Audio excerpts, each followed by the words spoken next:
Friday. I hope everybody had an awesome Friday. Today is April 17th. Alexa! So she can sing to me, but I can't sing to her. Alexa, stop. Okay, so this video is a follow-up video to a video I posted about 2 weeks ago about where I'm going to grad school. This is basically a follow-up video on how you can get into grad school. And the reason why I worded it how you can get in and not how I could get in, because I'm not trying to say I'm not smart or I'm not a good student, but it's just if I was able to get in with these GRE scores that I'm getting ready to tell y'all, there's hope for you. Because I think the universities are doing better at not just being so focused on those standardized test scores. They're looking at the whole student. They're looking at GPA. They're looking at extracurricular activities. They're looking at, your essays. They're looking at everything. So I'm going to tell you pretty much everything I've done and how I was able to get in. And Illinois offered me pretty much a full ride. I got tuition waived, and they said some fees. So I'm not sure what some fees mean, but tuition waiver, I got some fees, and I got a living stipend, which was all I needed. Perfect. To supplement that, I'm also going to be, Lord willing, depending on the COVID virus, Lord willing, I will be also working on the campus this fall, as I'm not really sure just yet. They're going to send out the assistantship positions at the end of the month. But I'll probably have an assistantship, and that'll also help cover some more fees. So we're doing good. And I'm going to tell y'all basically about the numbers and what my stats were, and I guess how I was able to get competitive. So without further ado, I'm going to start from the very beginning. And if you see me looking down here, it's basically because I'm trying to figure out how to log into my GRE page, because where do you log in? So I started thinking about grad school when I transferred into Salisbury. For those of y'all that don't know, I spent a couple of years at community college. I got my associates, and then I transferred to Salisbury, where I finished my bachelor's there. So I started thinking about grad school 2 hours in advance. Yeah, 2 hours, 2 years in advance. So that could be a little bit of overkill, but that's just when I started thinking about it and when I started doing the research. So I looked into schools pretty much everywhere. If you remember the last video, I was looking in Australia too. Just doing as much research as I could. So I had randomly gotten an email from the Aspire Illinois program. And the Aspire Illinois program, if I could just find that email. My goodness, let me tell you about that. So I don't even know where they got my email from, but this was the first time that a school or like some sort of random program had emailed me that I was actually pretty excited about getting. So the Aspire Illinois program is basically a program where they are trying to help underrepresented backgrounds, so African American, Hispanic, I guess certain lower income levels, just underrepresented backgrounds get into grad school, because it's a very teeny tiny little percentage of us that go. So they're trying to help us go.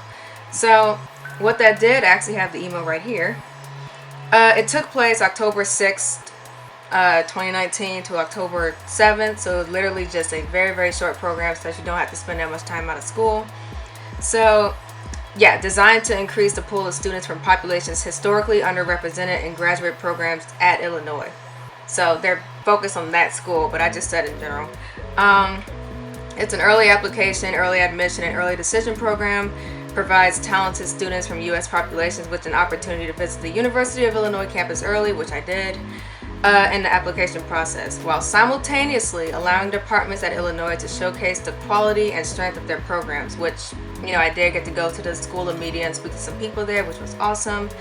It also offers an early round of the Graduate College Fellowship competition to participating departments that nominate Aspire Illinois students who have been admitted to their grad program. So helps you hopefully get a fellowship earlier, just kind of get you up to the front there, which is excellent. So I'm going to link this down in the description, if anybody else would want to apply. I really enjoyed it, and it's part of the reason why I'm at Illinois in the first place. So that's what really got my foot in the door. It really got me thinking about grad school. It really helped me realize that I can be a master's student and that this is possible. So that was the number one thing I did. Then the number two thing I did was I applied. I ended up applying to 5 schools. We're not going to count SCAD. It was Illinois, which was super, super early. UTA, BU, Syracuse, and Alabama. So all of these schools I applied to early action. There's a difference between early decision and early action. Early decision means you're applying to get in early and you've decided you're going there early. And I think early action is you're applying, but it's not like decided just yet. I may have just completely switched the two, but I know there's two different deadlines. But what I did is I applied as early as I could get so that I could start planning. So I took the GRE. So Illinois wanted me to take it in October, but I was nowhere near ready to take it in October, so I just pushed it until November. And if I could just log in so that I could show y'all what my scores were, because my goodness. Let me see here. So really I might as well have just taken it in October, because I'm just going to be so realistic with y'all. Illinois, if you're watching this, I really am a good student. Okay, don't let this scare you. But I didn't study for it pretty much at all. I mean, I had the little apps that they have on the App Store, and you can just kind of like brush up on your vocab and brush up on your math, I guess. But there are people who were like studying for like months, and that just was not me. So that kind of reflected the scores. And the reason why I didn't study is because I don't know. I really don't even know. I didn't want to. I just felt like, why didn't I study? Because you think, this is a $200 test for grad school. You would take that more seriously, but I honestly just didn't. I didn't really study for the SATs either. I guess it's because I'm very stubborn when it comes to standardized testing, and I wanted them. I have a reason. I was trying to think. I was like, why didn't I study for it? It's because Illinois said they look at it, but they don't weight it as heavily. And a lot of the other schools I was looking at said if your GPA is good, they'll kind of disregard it in a way. So I'll get to my GPA later, but my GPA was at a point where, hopefully, let me turn this off. My GPA was at a number where the GRE scores really didn't matter. So because I had that knowledge, I kind of just went and took it just because they wanted it, but not because I really needed that to get into this type of program, if I'm making any sort of sense. I wouldn't recommend taking that advice. Study for your GREs. Study for your SATs too if you're younger. It's just, I did not. So don't laugh at my scores, y'all. Don't laugh at them. Okay, I took the test on November 30th. Whoa, I took it like all the way at the end of November. The Aspire Illinois wanted me to take the thing in October. Jeez. So I took it November 30th of 19, and my verbal reasoning score, verbal reasoning was like defining words, if I remember that correctly. Like it'll be like a phrase, and it'll give you like some word choices, and you have to pick like which one fits in there the best. It was like the key terms sort of thing, if I'm remembering that correctly. I got a 146, so I'm in the 29th percentile. So the lowest you can get is a 130, and the highest you can get is a 170. So according to this graph, I was kind of like below average, which I like to read. I guess that's why I didn't get like 130. But it was a few of those words I was just like, what does this mean? So I kind of had to guess. I was looking at the root words and everything, and so that was a 146.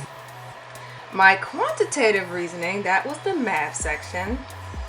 The last time I took a math class was PG, and my last math course was statistics. And then I never took another math class again. I got a 138. So once again, your lowest score could be a 130. Your highest score can be a 170. So I'm in the 4th percentile for that, which sounds about right, because I'm horrible at math. I should have studied for at least that section. If nothing else, at least the math. But I didn't. And you see what my score is. So then the analytical writing, that's your essays. I got a 3.5. The highest you can get is a 6. The lowest is a 0. So I'm in the 39th percentile for that. Looks like I'm a little bit above average because I like to write. I write for fun, but these are just my scores, and I still got into grad school with them. So if I could, you could. That's excellent. So yeah, those are my GR scores, and now we're going to go into the rest of my graduate school application, and we're going to talk about why they probably just ignored those because over here was so good. You know what I'm saying? What would actually be really helpful is if I could pull up my Illinois application and then I could just go through it like that. Oh, forgot to tell you, a major for grad school is advertising. So I think that's another reason why the GRE scores, they were just like, whatever, I guess. I mean, not whatever, but just because it's not like a STEM career. I'm pretty sure if I would have been like trying to do a different program, the GRE scores would have mattered more. But don't take my advice. Do good on your GRE. Study. Don't be like me. But alright, let me see if I can pull up the application. Okay, so I finally got my password. So we're going to look at the graduate college application that I submitted. I'm not going to go through like all the other schools because I'm not going there. But let's go through what I submitted here.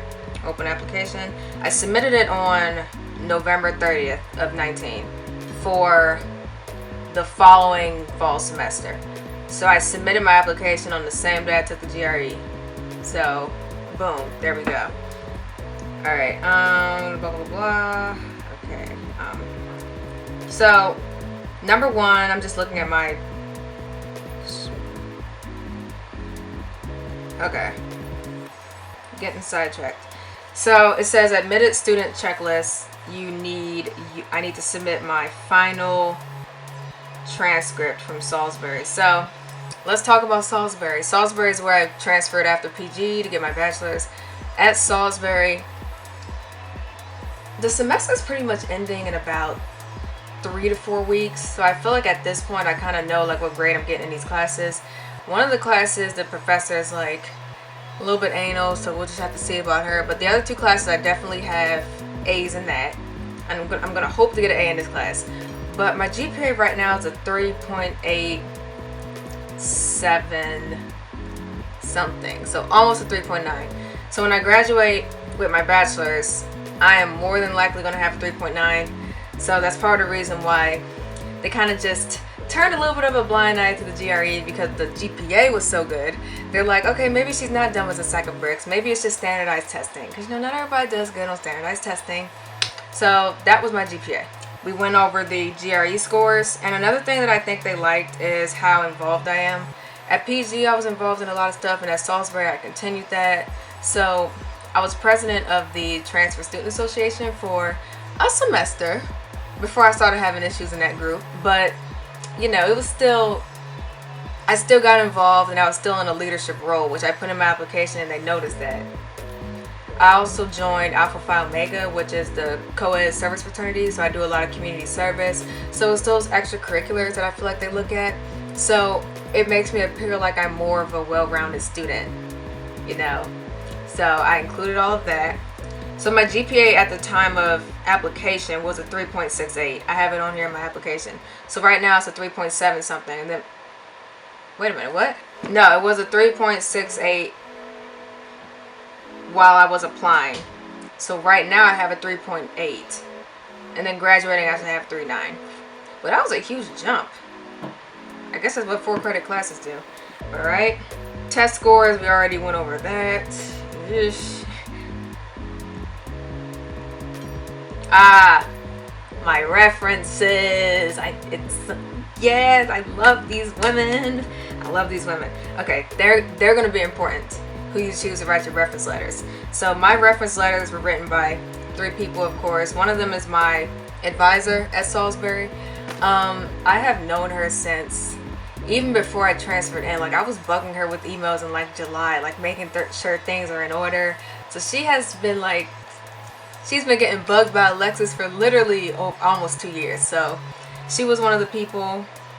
My advisor when I studied abroad in Ireland, I also put her down, and she wrote me letters.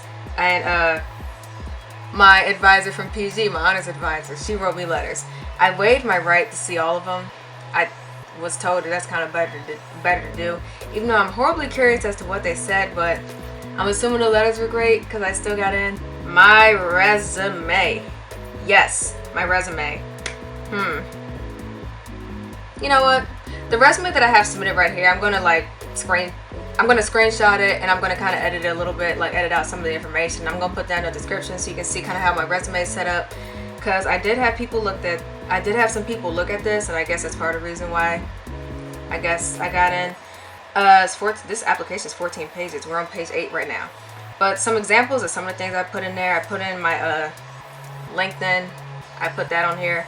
I highlighted my internships first, and then I highlighted my education, and then my honors and awards. And shockingly, I got that resume on one page. And then we get to my personal statement. Is this video getting kind of long?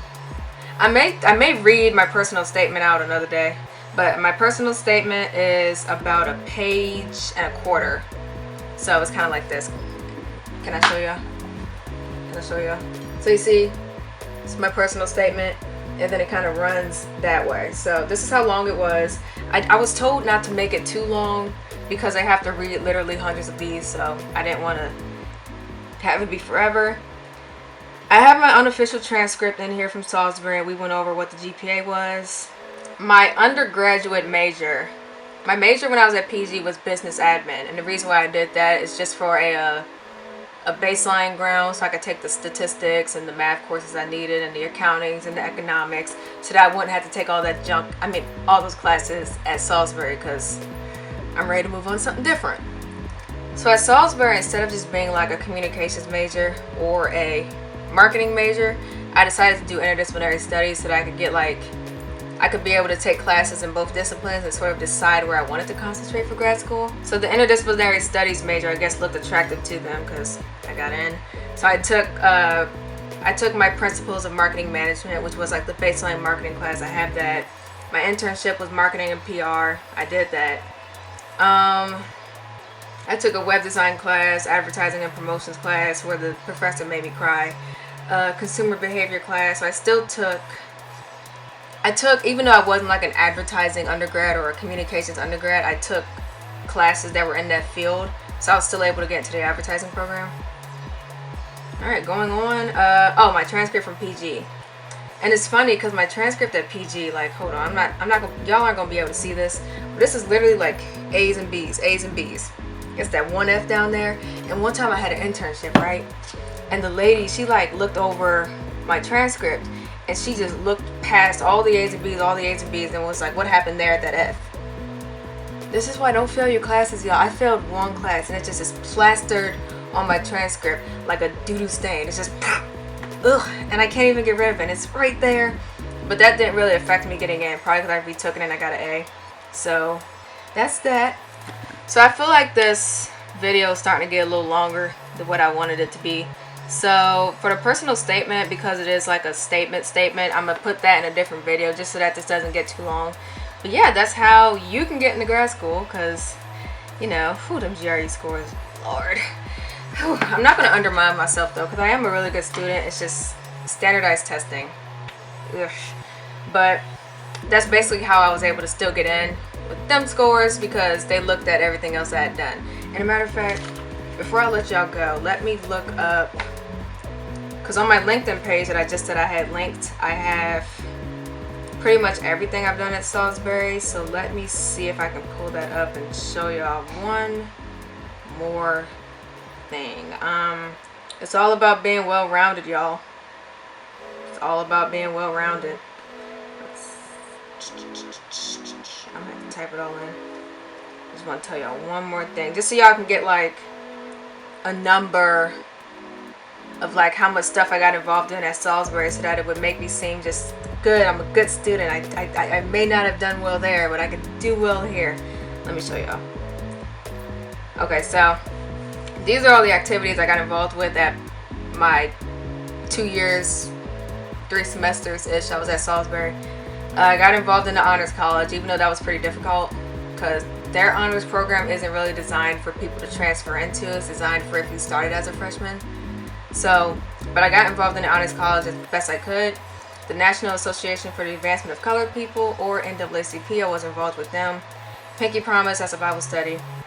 Black Student Union, Crew, Bible study. Kingston Curls for boys and girls, that's like the natural hair club. Powerful Connections, that's where I was the mentee and the mentor, you know, mentoring incoming students who are of multiracial backgrounds. I was going to say black students, because it was like an all black program, but you know, it's supposed to be multiracial. The Transfer Student Association, where I was the president. Marketing Excellence, I was in there for a little bit. And the Asian and Pacific Islander Club, and Thrive, which is like a women's, it's not really a women's leadership program, but it's like a women's, it's my hand gesture kind of like filling in the blank. It's like a women's group. So even though I wasn't involved with all of them maybe at the same time, that's everything I've been involved with, and I have like pictures of me getting involved in all of that, so just makes me look more well-rounded, and I feel like that did help my application. So yes, thank you all so much for watching my video. I hope I was a little bit of help. I'm going to link my resume down below as soon as I X out some of the crucial information like my phone number, and I will link below I'll do the personal statement in another video just because I feel like this is getting long and I'm starting to lose my voice. But resume I'll link down below, and I thought I said I would put something else down there. I can't think of it. If you have any other suggestions for stuff you may want to know, just let me know. I'll be happy to put out another video about it. I am going to put out the personal statement one just in another one, but if you have anything else you want to know, feel free to let me know and I'll see how I can assist. But yes, thank you guys so much for watching. I'm going to go make myself some tea. I've been talking non-stop. And I'll talk to you all in the next video. Bye-bye.